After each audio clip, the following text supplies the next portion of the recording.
Welcome back to my YouTube channel guys. इस चैनल पर आपको रीडिंग के टिप्स एंड ट्रिक्स साथ के साथ राइटिंग टास्क टेम्पलेट वो भी बिल्कुल फ्री ऑफ कॉस्ट प्रोवाइड किए जाते हैं। तो इस चैनल को ज़रूर सब्सक्राइब कीजिएगा और अपने लिसनिंग के स्कोर्स कमेंट सेक्शन में ज़रूर शेयर कीजिए। Hear a number of different recordings, and you will have to answer questions on what you hear. There will be time for you to read the instructions and questions, and you will have a chance to check your work. All the recordings will be played once only. The test is in 4 sections. At the end of the test, you will be given 10 minutes to transfer your answers to an answer sheet. Now turn to Section 1. Section 1. You will hear a conversation between Thomas and Nadia, who are waiting at the airport. First, you have some time to look at questions 1 to 5.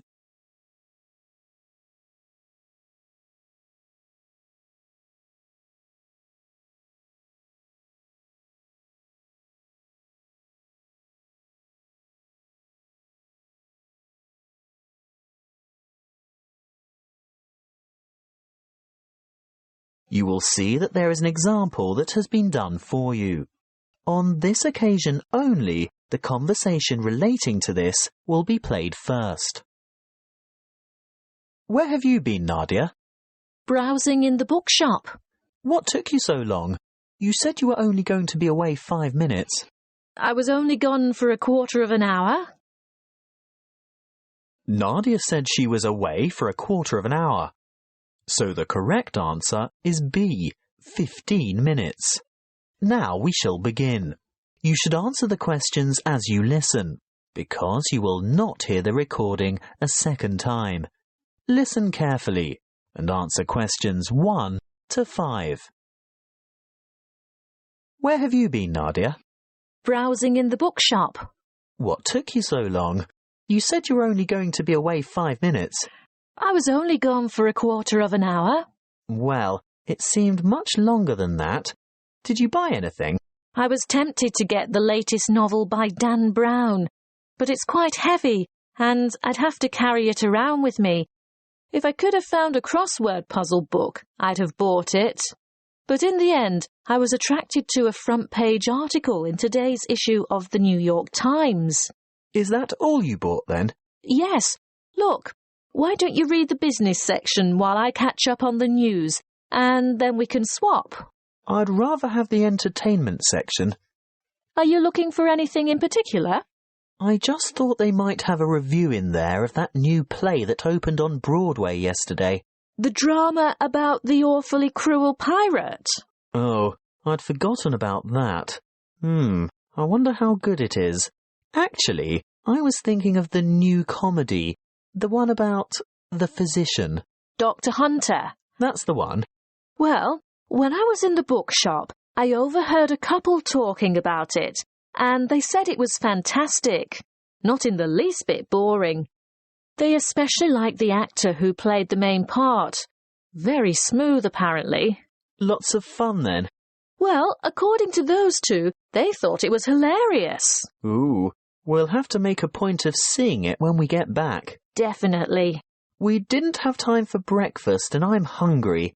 Do you fancy a coffee and a muffin? Sounds like a good idea. And how will you have your coffee today? Long and black as usual? I think I might have something different this morning. What? You don't mean a flat white or some other milky one? Oh, I don't know. I want something to perk me up. An espresso, short and black with sugar? Perfect. Will that be with a chocolate muffin or a berry muffin? I'll try to stay off chocolate. The berry sounds healthier. And I'll have a plain one with butter. Won't be long. Before you hear the rest of the conversation, you have some time to look at questions 6 to 10.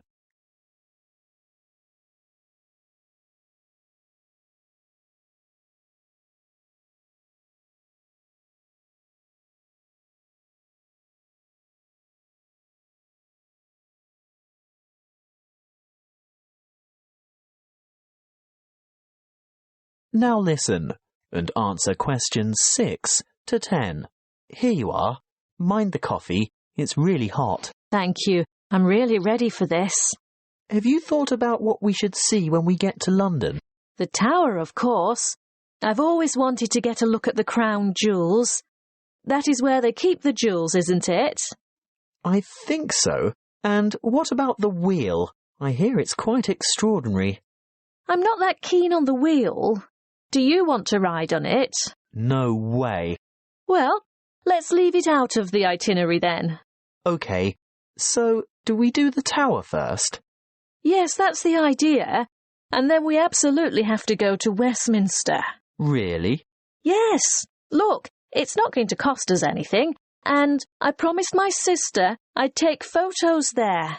Well, if you insist. I do. Oh, did you know the British Museum is free to the public? Not just residents, but tourists as well. Well, I did know that, but I was hoping we wouldn't have to spend time in any museums. We've only got 3 days in all, and it'll take at least 1 whole day to go through the museum. Well, let's say we leave it till day 3 and see how you feel then. OK, I can't argue with that. And Buckingham Palace? I suppose you've promised lots of photos of that as well, have you? Well, no, not really.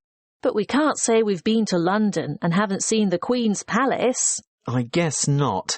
And there's the added benefit that it won't cost anything as well. Oh, Thomas, it's not that I'm afraid of spending money. It's just that I want to see all the traditional sites first. Good. I'm glad that's sorted. Listen, I think they just called our flight. That is the end of section 1.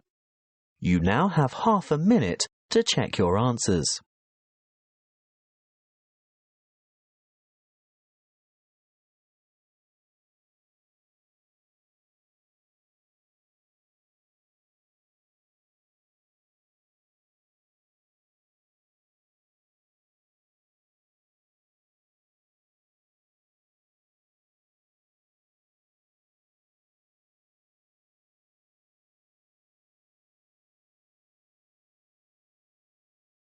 Now turn to Section 2. Section 2. You will hear a tour guide talking to a group of visitors at a museum. First, you have some time to look at questions 11 to 15.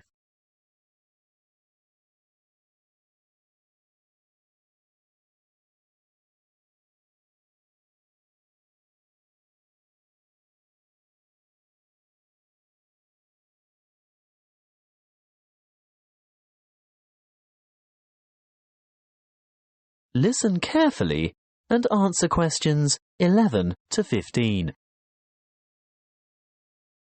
Welcome to the museum. Before we go inside, I'd like to remind you of 1 or 2 things. Firstly, you'll be pleased to know that admission is free to all visitors, so explore at your leisure, and if you can't take it all in today, you can come back again and again without any charge at all. Opening hours are from 10 a.m. to 5:30 p.m. most days, but the museum closes a little later on Thursday and Friday evenings. There are new multimedia guides available in 10 languages. They can be picked up from the desk in the covered courtyard for £4.50, and you can have it with you all day, from opening time in the morning until half an hour before closing. But you will need to produce ID. A passport, driver's licence or national identity card are all acceptable.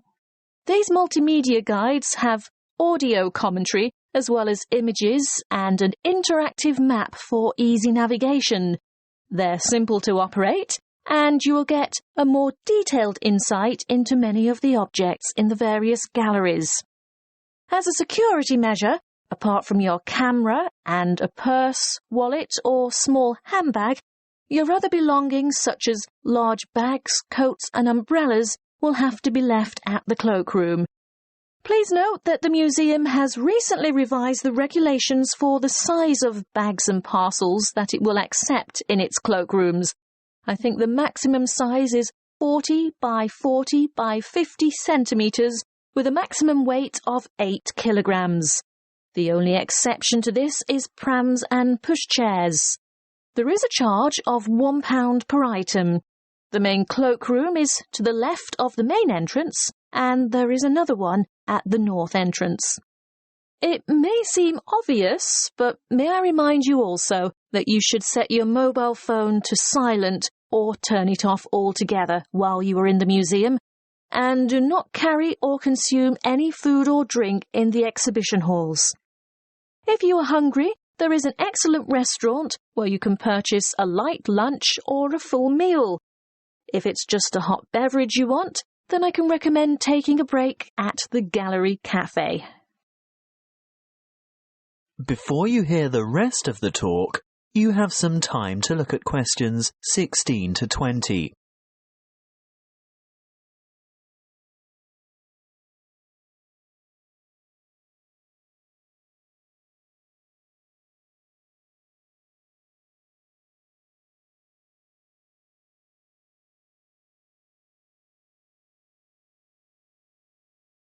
Now listen and answer questions 16 to 20. As we enter the museum from the south by going through the main entrance, as I said before, you'll find the cloakroom immediately on your left, and on your right is the museum shop. They have an outstanding range of postcards and souvenirs in there, and it's well worth a visit, but perhaps best left till you're on your way out. Then you'll know exactly what you want. The big room to the right of the entrance, behind the shop, is the reference library. Straight ahead of you, yes, the huge circular room is the main reading room. If you decide to go in there, please keep noise to a minimum out of respect for the writers and scholars who use it for their research. The reading room is surrounded by what is known as the Great Court. Indeed, it used to be an open courtyard, but you will see that it is now completely covered by a magnificent glass and steel structure.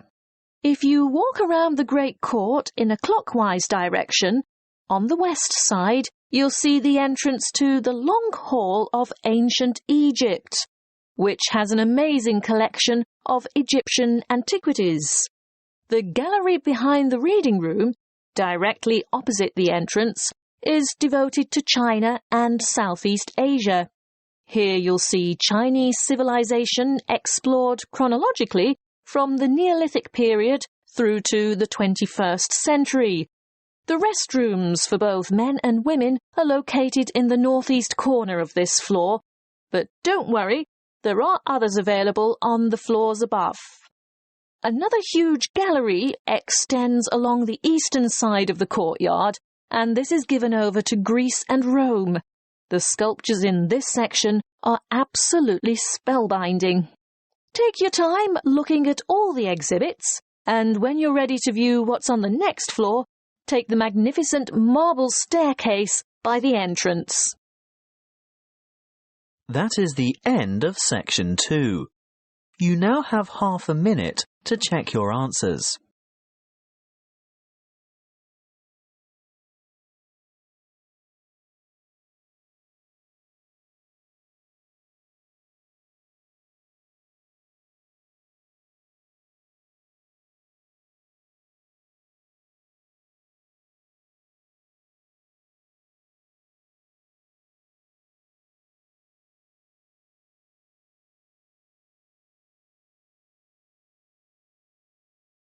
Now turn to section 3.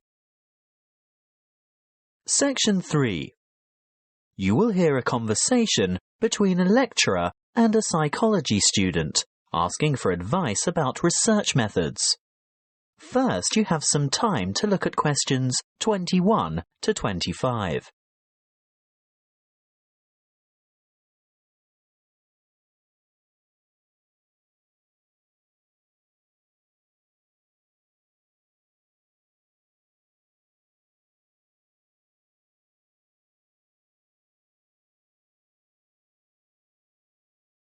Listen carefully and answer questions 21 to 25.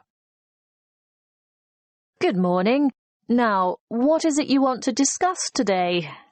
Good morning, Dr. Reed. This assignment you've given us is the first psychology experiment I've had to do, and I'm not sure where to begin or which steps to take. Well, conducting your first psychology experiment can be quite a complicated and confusing process, but just remember that, like other sciences, psychology uses the scientific method and bases its conclusions upon empirical evidence. What do you mean by empirical evidence? Well, empirical evidence is established by observation rather than theory. And the scientific method? Oh, yes. When conducting an experiment, you need to follow a few basic steps. I know the first step is to come up with a research question or problem. Yes, a question that can be tested. How do I find an appropriate question? I would suggest one of three methods. Firstly, you can investigate a commonly held belief, or what we call folk psychology. I see. So I could examine the belief that staying up all night to study for an important exam can adversely affect test performance. That's right. In that case, you would compare the scores of students who stayed up all night with those of students who got a good night's sleep. I think I could do that. Well, alternatively, you might want to consider reviewing the literature on psychology. You know, published studies can be a good source of unanswered research questions. I'm sure you've read papers where the authors note the need for further research. So I would come up with some questions that remain unanswered. Correct. But there is a third source of ideas. Just think about everyday problems and then consider how you could investigate potential solutions. Okay. Perhaps I could study various memorization strategies to find out which are the most effective. That's the idea. Next, you need to define the variables. You know, anything that might have an effect on the outcome of your research. Yes, I remember we learnt about that last week. Yes, that's right. Then you have to develop a testable hypothesis that predicts how the variables are related. For example, students who are sleep deprived will perform worse in an exam than students who are not sleep deprived. Exactly. Once you have developed a hypothesis, you must carry out background research.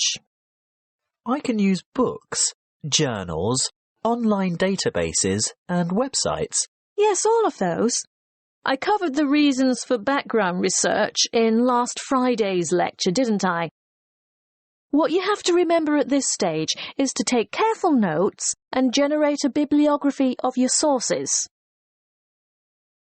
Before you hear the rest of the conversation, you have some time to look at questions 26 to 30.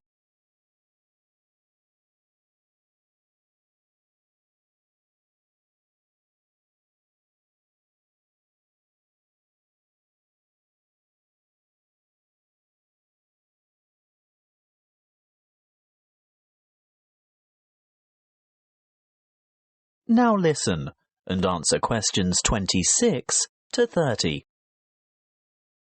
OK, I've got that. Then I'm ready to develop an experimental design. Well, again, you have a choice. There are 3 basic designs, and each has its own strengths and weaknesses. The pre-experimental design does not include a control group, so there is no comparison. What we call a quasi-experimental design does incorporate a control group, but there is no randomization, whereas a true experimental design has both control groups and random assignment to groups. You've also told us about standardization of procedures. Is this where that comes in? Being sure to compare apples to apples? Absolutely. Going back to your sleep deprivation example, the same exam would have to be given to each participant in the same way at the same time, etc. Got it. When selecting subjects, you need to consider different techniques. If you were to go through with your sleep deprivation experiment, you would need to ensure that your experimental and control groups were standardized That is, all third-year accounting students, for instance. A simple random sample involves choosing a number of participants from a group of similar people. On the other hand, a different kind of study might involve a stratified random sample, where participants are randomly chosen from different subsets of the population. You mean subsets with distinctive characteristics, like age, gender, race, socioeconomic status, and so on? Precisely. Then the next step is to actually conduct the experiment and collect the data. Then I have to analyse the data. I'll be dealing with the statistical methods for analysing data in next week's lecture. Oh, good. I guess all that's left then is to write up the data. Yes, communicating your results is important. And in the next couple of lectures, I'll be covering the format and structure of a psychology paper and tips for writing each section. Thank you, Dr. Reed. I feel much more confident in getting started now. Thank you for taking the time to see me. That is the end of section 3. You now have half a minute to check your answers.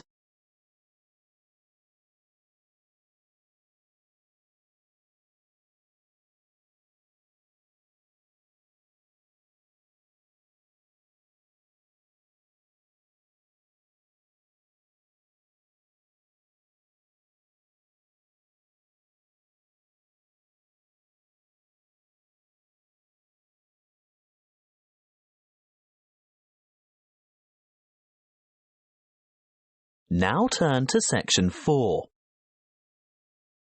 Section 4. You will hear a lecture on the production and trade of rice. First, you have some time to look at questions 31 to 40.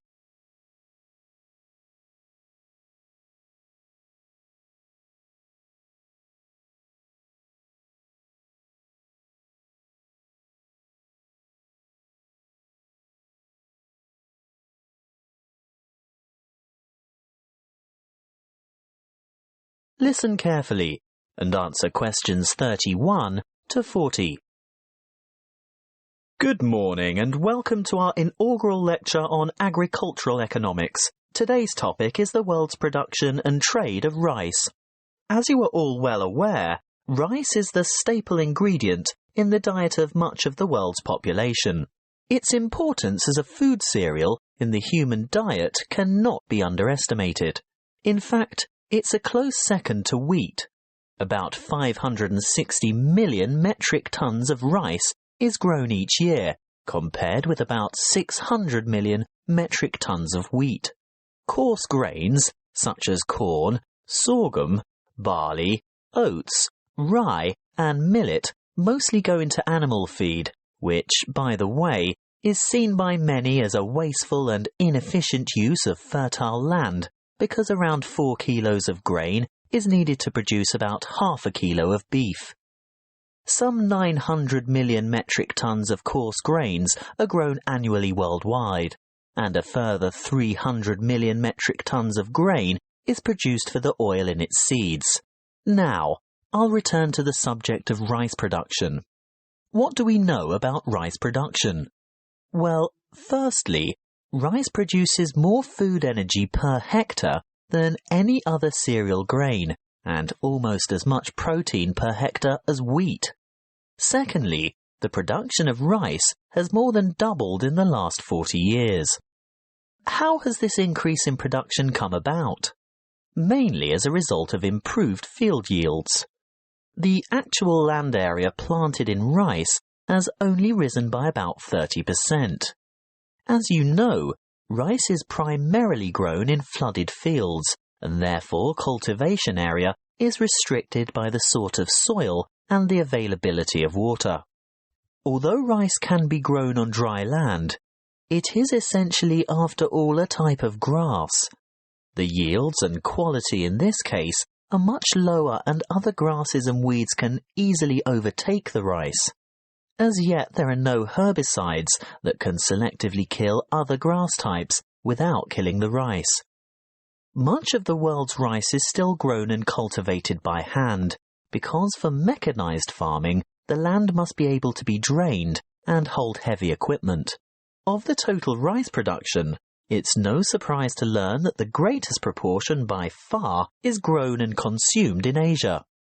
You will see from the chart that the leading producers of rice are China at around 39%, followed by India with a quarter of the total.